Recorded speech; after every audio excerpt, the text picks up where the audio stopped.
La dernière fois que j'ai croisé Emmanuel Freund, dans les couloirs de Shadow, il m'a dit qu'il partait en exil, qu'il allait faire l'ermite, qu'il quittait Shadow.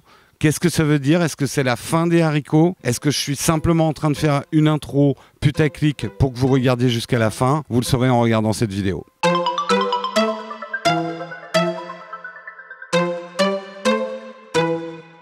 Emmanuel, je te retrouve dans ce magnifique coin de nature. On va parler de la lessive. Non, on va pas parler de lessive. En tout cas, on vous explique pourquoi on a un gros micro, parce que vous allez le voir pendant cette interview. On est dans un joli coin, très secret. On va expliquer pourquoi.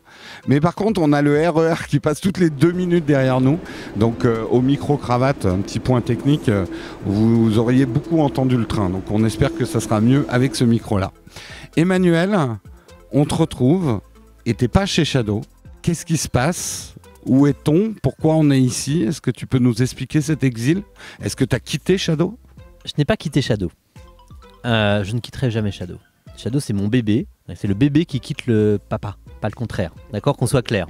On est allé en fait travailler dans une cabane, loin de tout, mais accessible, pour développer Shadow beaucoup plus rapidement qu'avant. Alors pourquoi? En fait, ce qui s'est passé, c'est que notre société a beaucoup grossi, particulièrement pendant les fêtes, comme tout le monde.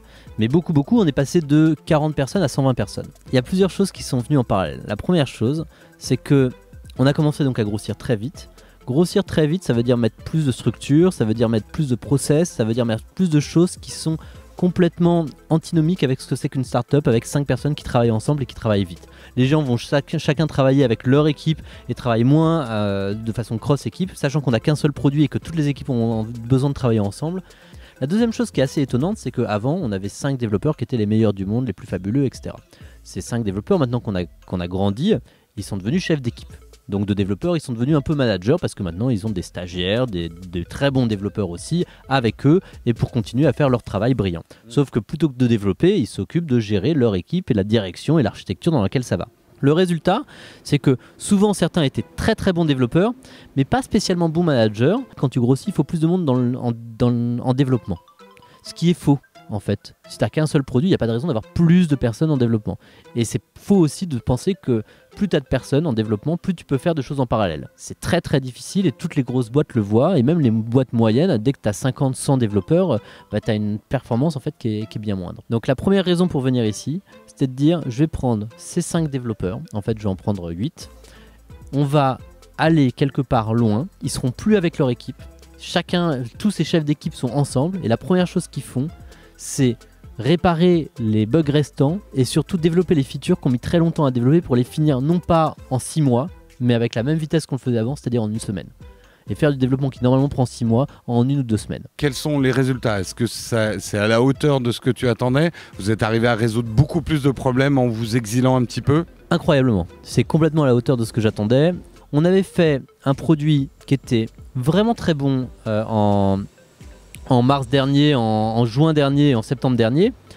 Et puis ensuite, on a commencé à ouvrir ce produit à plein de connexions différentes et à plein de configurations différentes. Donc ça a diminué bizarrement, évidemment sur ces petites connexions ou sur ces autres devices, ça a diminué la qualité du produit. Le premier projet de la Chaban n'était pas réellement de corriger les bugs parce qu'il n'y en avait pas tant que ça, c'était surtout de pouvoir revenir à une performance qui était une performance, ce qu'on appelle pro gamer, c'est-à-dire qui était utilisable par un pro gamer, qu'il n'y a vraiment aucune différence entre un ordinateur local et Shadow.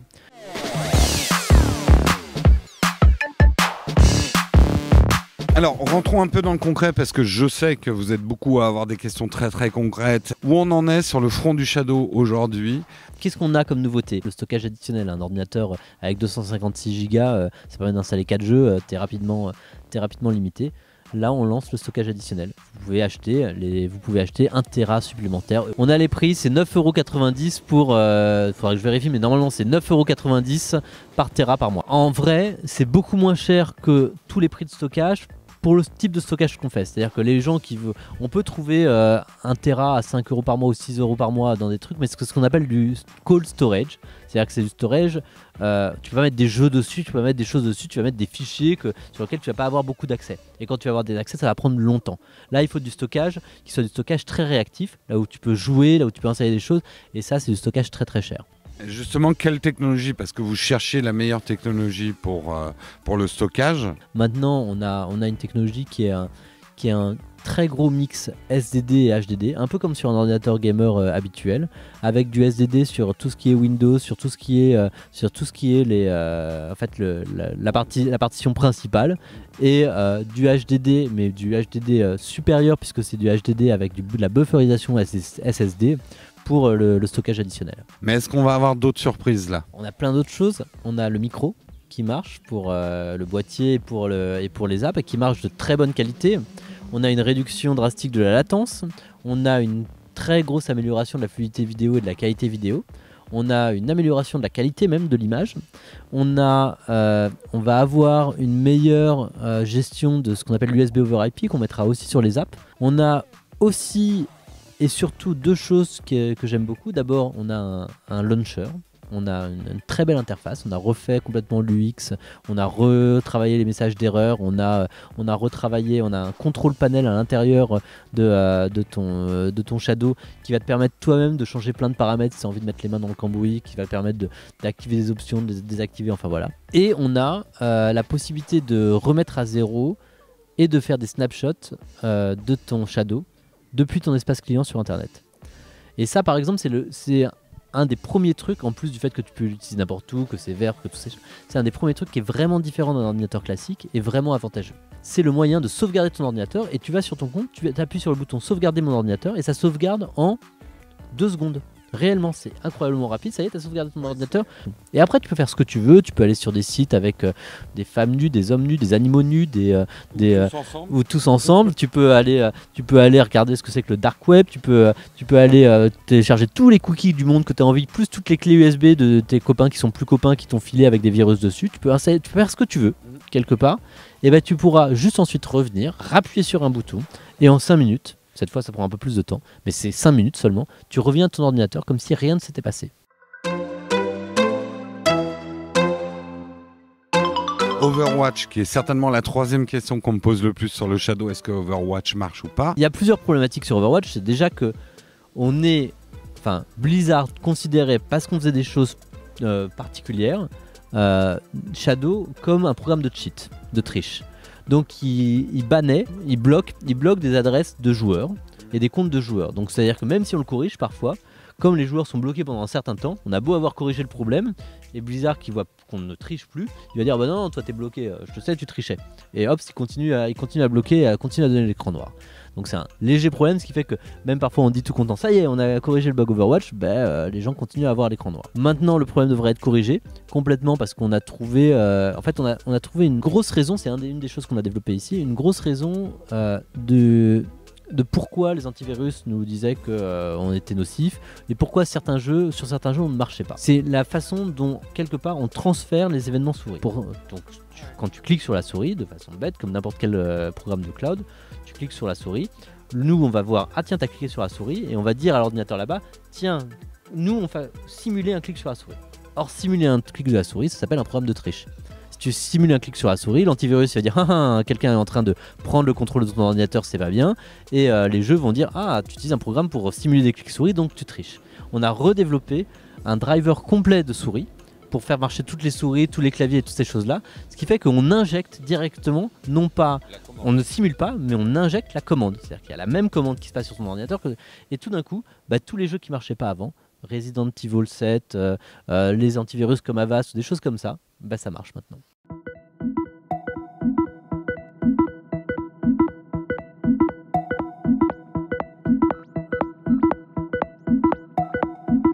Donc effectivement, cette Shaban que vous avez créée ici, vous avez un peu fait un petit pays. Il y a le serveur Shadow, vous avez un serveur physique ici pour simuler des choses. Vous avez mis divers postes à divers étages. Est-ce que tu peux nous dire un petit peu ce que vous avez organisé et en quoi ça vous a été utile aussi pour résoudre un certain nombre de problèmes du Shadow? Le cloud, c'est quelque chose de très neuf dans ce qu'on fait. C'est quelque chose de vraiment très neuf. Donc il n'existe pas d'outils pour pouvoir calculer la latence correctement, pour pouvoir calculer la qualité d'une image, pour pouvoir calculer la qualité du son, pour pouvoir donner des indices, pour pouvoir dire quelque part si tu es proche d'un ordinateur local ou pas. Donc il a fallu trouver comment on peut recréer ça sans acheter tous les ordinateurs du monde et sans demander à tous les providers de nous donner toutes les connexions et de les faire plus ou moins mauvaises. Donc une des premières choses qu'on a fait, c'est un disrupteur d'internet. Donc on a créé un outil en fait qui est une sorte de routeur et on a tout mis en réseau local ici, c'est-à-dire qu'on a recréé comme tu dis une sorte de mini data center dans la Chabanne, un mini réseau, et sur ce réseau on a mis un réseau qui marche parfaitement, et sur ce réseau, donc au milieu du réseau, on a mis notre disrupteur d'internet qui peut créer des internets extrêmement mauvais, extrêmement bons, extrêmement bizarres, entre 1 et 40%. Il va pouvoir diminuer la bande passante, l'augmenter, faire des pics un peu comme ça, comme le provider dont tu me parlais. Il va pouvoir qu'on ne citera pas, qui va dans tous les sens, une latence qui augmente, qui baisse. Enfin, voilà. Il va pouvoir faire plein de choses, il va pouvoir même réorganiser les paquets ou faire n'importe quoi ou devenir fou.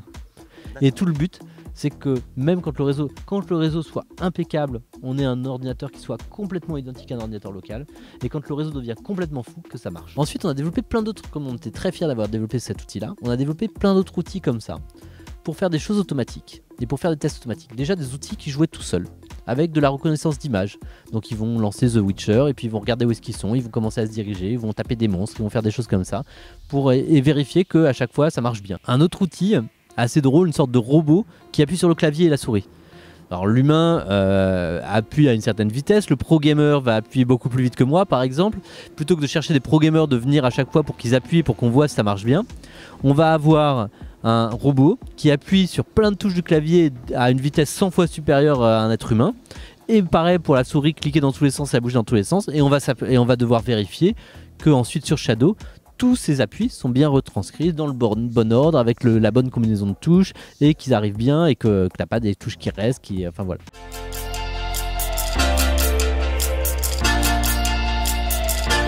Alors, il y a des choses qui se sont dites effectivement à l'E3 autour du cloud gaming, notamment le président d'Ubisoft qui est allé très fortement dans votre sens en disant que, notamment, alors les consoles, mais on va dire le gaming en général, au niveau hardware, lui, il voyait encore une génération de consoles et qu'après, ça serait fini. Tout serait en cloud gaming, etc. Donc, ça va dans votre sens.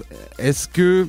Alors, on a déjà parlé de la notion de concurrence. Tu m'as dit vous n'aviez pas du tout peur de ça. On voit quand même énormément de projets annoncés autour par quand même des gros, Microsoft, GeForce y est déjà, enfin Nvidia y est déjà. D'autres, on sent que ça bouge dans ce domaine-là. Je sais que déjà pour vous, ça doit être rassurant parce que ça valide que vous êtes sur le bon marché. Est-ce que ça vous fait peur quand même, un petit peu ? Nous, Shadow, on a un problème, c'est qu'on doit faire de la communication. C'est qu'on doit dire aux gens qu'on existe et nous, petite boîte française, qu'on veut conquérir le monde, mais que vous allez voir, l'ordinateur dans le cloud, c'est beaucoup mieux qu'un ordinateur classique. Si tous les grands le disent, eh ben, c'est très bien, ils vont juste comparer les services. Il y aura toujours des gens, si le cloud, ça devient une normalité, il y aura toujours des gens qui compareront les services et qui diront qu'on est mieux que les autres, parce que c'est notre boulot d'être mieux que les autres et de faire un truc qui marche bien.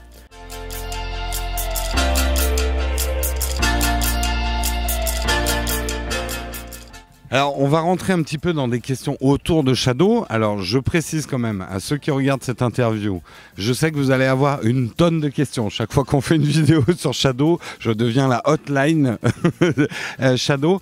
On a, Emmanuel, t'en es déjà à ta 2e ou 3e interview avec moi, on a fait des lives. Il y a une playlist que je mets à disposition. Regardez, si vous savez pas ce que c'est que le Shadow, regardez cette playlist. On a déjà répondu à énormément de questions qui reviennent très très souvent. J'ai même fait un FAQ spécial Shadow où j'ai répondu à la plupart des questions qui revenaient. Là justement, je vais venir peut-être sur des questions un petit peu plus spécifiques, un petit peu plus 2018 sur le Shadow. La dernière fois que je t'ai eu en interview, tu nous parlais que Shadow avait des vertus écologiques. J'ai un certain nombre de gens qui ont réagi en disant mais non, Emmanuel dit n'importe quoi, les data centers, ça consomme énormément d'énergie. Je ne dis jamais n'importe quoi. Ça consomme énormément d'énergie. Et puis, vous allez changer les cartes graphiques de tout le monde. Donc, vous allez mettre plein de cartes graphiques à la poubelle. Ça va faire des saletés, ça va polluer la planète. Et dès que vous allez changer les processeurs, vous jetez les processeurs. C'est pas bien. Donc, ils ne voient pas le bénéfice écologique par rapport à l'ordinateur chez eux. Est-ce que tu peux réexpliquer ce point-là ? Avant de commencer à parler vraiment écologique, on voulait faire des études et des audits externes. Ce qu'on a fait, on a fait une audit externe. Il y a 3 points pour lesquels Shadow est vraiment plus intéressant en termes d'écologie et en termes pour la planète par rapport à un ordinateur local. Alors, il y a les data centers qui consomment énormément d'électricité. Nous, nos ordinateurs, tu mets à peu près 8 personnes En gros, si tu laisses ton ordinateur, si tu as des personnes qui l'utilisent 24 heures sur 24, tu prends 8 personnes qui utilisent leur ordinateur, ils vont utiliser une machine avec une 1080 et les mêmes processeurs, ça va te prendre quelque chose comme, alors, je sais plus, je crois que c'est entre...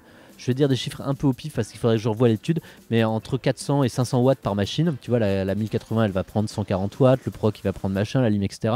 Ça devrait être peut-être entre 300 et 400. Donc disons 2400 watts pour 8 personnes. Nous, sur nos serveurs, comme on n'a qu'une seule alimentation pour toutes les cartes, comme on n'a qu'un double processeur à la place d'avoir 8 processeurs différents, comme on gère un peu mieux l'énergie, on gère mieux la circulation de l'air dans ces etc., on est déjà à 30% en consommation en moins. Tu rajoutes la consommation du data center, tu es quand même bien moindre puisqu'on est sur, là par exemple, un de nos data centers, une de nos salles de data center, c'est 5000 personnes. Donc 30% d'énergie en moins sur des ordinateurs gamers sur 5000 personnes, la consommation de data center est très loin de ce genre de choses. Et c'est pas le meilleur, le point écologique le plus important, c'est effectivement la deuxième chose qu'ils te disent quand les gens te disent oui mais on va changer toutes nos cartes graphiques, on va les jeter, ça va faire de la pollution. Il faudrait vraiment qu'on soit stupide pour jeter 5000 1070 quand on va les migrer en 1080. Oui, ça vaut quand même beaucoup de millions et en plus on n'a pas le droit. Il y a des lois européennes qui empêchent de jeter justement ces composants, qui obligent à les recycler. Si jamais on voulait les rejeter, ce qui n'est pas le cas, qui obligent à les recycler. Troisième chose, pour faire les petites choses que tu as dans la main, pour faire les ordinateurs portables qu'on connaît, on utilise des composants rares parce qu'on a des problèmes de place. Donc on utilise des batteries au lithium, on utilise de l'or, du cobalt, plein de choses qui sont parce qu'on doit réduire tout ça. Donc et ces choses-là, c'est des ressources rares qu'il faut miner au Congo, qui polluent des lacs, enfin plein de choses comme ça. Quand tu as la place de le mettre dans des data centers, tu n'utilises pas les mêmes types de composants pour faire toutes ces choses-là. Donc ça aussi, ça sauvegarde beaucoup plus les ressources de la planète. Concrètement, par exemple, les 1070, donc la génération 1 des Shadows, on avait des 1070. Qu'est-ce qu'elles sont devenues, ces cartes graphiques? J'aimerais bien te répondre, mais c'est un projet secret. Et si j'en parle, malheureusement, je ne peux plus l'appeler projet secret. Ce qui est dommage parce que j'aimais beaucoup le nom projet secret. Oui, mais... Si ça reste entre nous, là, il n'y a personne qui regarde, c'est juste entre nous deux. Ça peut rester un secret entre nous et peut-être les 2-3 personnes qui regardent. Alors, tu es convaincant. On a à peu près 5000 cartes 1070. Ces cartes-là, je peux juste te dire qu'elles sont toujours dans notre data center, dans notre ancien data center, qui reste présent. D'accord, on a tout migré vers le nouveau, la plupart de nos utilisateurs vers le nouveau data center, qui est près de Charles de Gaulle. L'ancien data center qui est à Marcoussis, on a toujours nos 1070 à l'intérieur. Tous les ordinateurs sont éteints, donc ça ne consomme pas d'électricité, ça ne consomme rien, il n'y a pas de réfrigération, il n'y a pas de tout ça. Les ordinateurs sont éteints. Et on est en train de les utiliser à d'autres choses. On va commencer à les utiliser à d'autres choses bientôt. Voilà. Une question très importante. Alors là, beaucoup de gens me l'ont posé, surtout une personne, mais tout le monde a réagi. Quelqu'un a mis dans les commentaires de la dernière vidéo où je parlais de Shadow, si un missile tombe sur un data center Shadow, pouf, plus personne n'a d'ordinateur. Les missiles sur les data centers, soyons clairs, pour l'instant on n'a pas encore travaillé.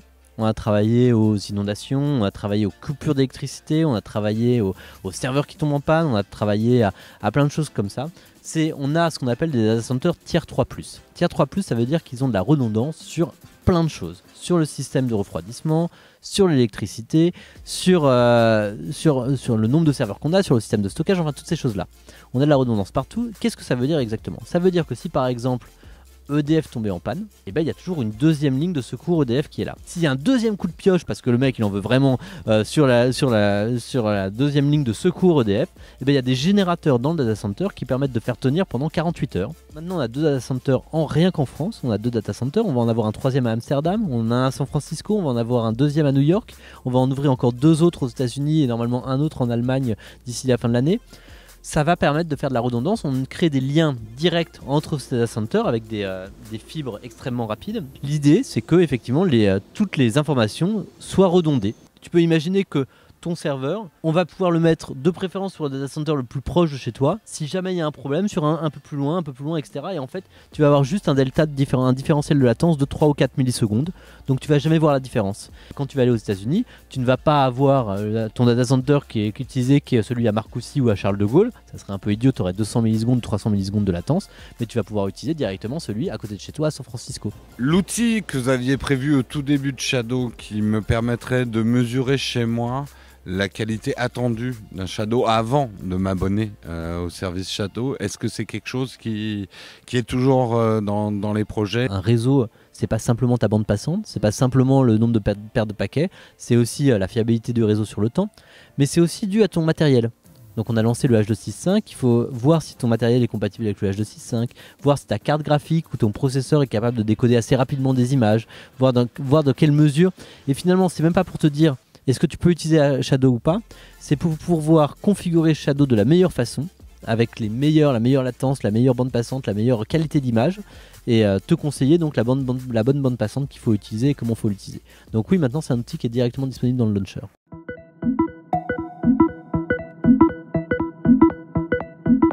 Emmanuel, il va falloir qu'on arrête. On était en train de se dire qu'on resterait bien toute l'après-midi en écoutant les RER passer et à discuter de Shadow. C'est pas mon bébé, mais j'ai vu sa naissance et j'adore le regarder. J'adore le regarder grandir et de voir toute la famille qui s'agrandit autour. C'est une super expérience pour nous en tant que chaîne YouTube. En tout cas, vous qui regardez cette vidéo, si vous êtes toujours dans le doute, sachez qu'il y a une offre. Alors je sais qu'elle est victime de son succès en ce moment, mais elle va revenir. Vous pouvez tester Shadow pour 5 €, vous avez 5 jours de Shadow. Tu payes 5 €, tu as au moins 5 jours là où tu peux faire tout ce que tu veux comme un ordinateur classique, et en plus tu gardes tes données et toutes tes choses si tu veux passer à l'abonnement. C'est-à-dire que tout ce que tu as fait pendant 5 jours, bah, tu n'as pas besoin de repasser avec une machine nouvelle ou quoi que ce soit. Et si juste après ces 5 jours vous êtes convaincu, n'oubliez pas d'utiliser le code Nowtech avant de prendre votre abonnement. Comme ça, Emmanuel saura que vous venez de notre part et tout. Donc c'est sympa, c'est cool pour tout le monde, on va dire. Et justement, ça va être ma dernière question. Moi, j'ai un certain nombre de gens qui nous regardent qui sont des déçus du Shadow. Ils l'ont eu pendant quelques temps, ils y ont cru. Ils ont suivi mon enthousiasme aussi. Ils ont été déçus de l'expérience. Qu'est-ce que tu leur dirais aujourd'hui? Est-ce qu'il faut qu'ils reviennent maintenant? Est-ce qu'il faut qu'ils attendent un peu? Est-ce qu'il faut qu'ils réessayent? Qu'est-ce que tu leur dirais à ces déçus du Shadow? Oui, de revenir maintenant. On a fait des progrès incroyables depuis 6 mois. Encore une fois, quand on a commencé à distribuer Shadow à beaucoup plus de connexions, à beaucoup plus d'environnements différents, évidemment, il y a beaucoup d'environnements qu'on ne maîtrisait pas encore et qui donnaient une expérience vraiment inacceptable. De la même façon, la qualité générale du produit, comme on l'a fait marcher sur plein d'environnements, ce qui était assez difficile, a été réduite. C'est quelque chose qu'on a corrigé, qu'on a voulu corriger en faisant la Chabanne. Et sérieusement, si ça ne marche pas encore, venez de me le dire directement, criez-le sur les réseaux, criez-le partout. Et si ça marche, faites la même chose, criez-le partout. N'hésitez pas à le dire dans les commentaires. Si vous avez des questions sur les Shadow, n'oubliez pas qu'ils ont toute une équipe pour répondre aux questions. Donc n'hésitez pas, ils sont charmants, ils vont pas vous mordre, à aller poser toutes les questions que vous voulez sur le Shadow. C'est normal d'avoir des questions. On est dans quelque chose de quand même très nouveau. C'est normal d'avoir des craintes autour d'un ordinateur avec une puissance déportée. Donc ne vous sentez pas bête à poser des questions. Sur ce, on vous quitte vraiment. N'oubliez pas, pour soutenir la vidéo, si elle vous a fait plaisir, si vous avez appris des choses, un petit thumbs up, un petit Tipeee aussi pour soutenir la chaîne, ça peut toujours aider. Et on se retrouve très très bientôt avec Emmanuel, peut-être aussi d'autres personnes de Shadow. Bref, il y aura du Shadow, je vais pas arrêter d'en parler, ne vous inquiétez pas. C'est pas parce que ça marche qu'on va arrêter d'en parler. Hein. Emmanuel, tu ne nous auras pas comme ça. Hein. Mais je pense qu'il faut en parler quand ça marche, il faut en parler quand ça marche pas aussi, et il faut nous le dire très fort. Ce que j'apprécie beaucoup avec toi, c'est que effectivement, comme tu dis, tu nous as vu naître. Et on était plein de rêves et plein de passions quand on est né, et il faut qu'on les garde. Et t'es la personne, les gens comme toi qui nous ont vus au tout début, nos premiers utilisateurs qui ont suivi, vous êtes les personnes quelque part qui nous disent quand on déconne. Et c'est cette assurance qui est vraiment agréable à avoir, et le fait que tu sois encore là, c'est vraiment quelque chose d'appréciable. Merci beaucoup. T'inquiète pas, je vous dirai toujours quand vous déconnez. Merci à tous, ciao.